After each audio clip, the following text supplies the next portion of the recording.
کاکر صاحب کل جو ہوا ہے وہ کوآرڈینیٹڈ اٹیکس تھے، لیکن سوال یہ پیدا ہوتا ہے کہ شہری علاقوں تک رسائی ہونا، ان کو کاؤنٹر تو بہت زبردست کیا گیا، لیکن جو ان کی رسائی ہے وہ بھی ایک کویسچن مارک کھڑا کریے کہ کیا اب تک بی ایل اے لاجسٹکلی مضبوط ہے اور ان کی مقامی سہولت کاری بھی ہو رہی ہے؟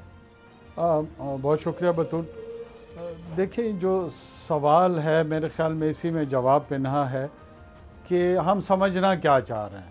کیا ہم یہ سمجھ بیٹھے ہیں کہ بی ایل اے کا وجود ختم ہو گیا تھا یا بی ایل ایف کا وجود ختم ہو گیا تھا اور پھر یہ اچانک سے کھڑا ہو گیا ہے؟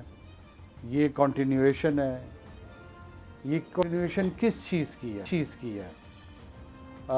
سڑکیں گورننس کا چیلنج تھا، وہ ہم نے ایڈریس کر لیا ہے.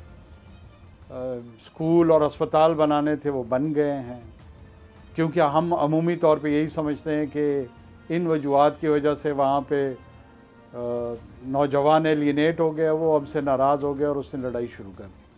کیونکہ پہلے تو اپنی بات کو خود ہمیں سمجھنا ہوگا کہ ہم اس مسئلے کو کس انداز سے دیکھتے ہیں اور کیسے سمجھتے ہیں.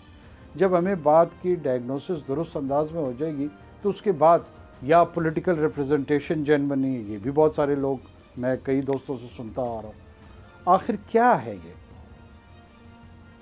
جب اس سوال کا جواب مل جائے گا تو پھر اس کے رسپانس میکینزم میں ہم نے کیا کیا ہے، مزید کیا کرنا چاہیے، دونوں جواب انتہائی آسان ہو جائیں گے.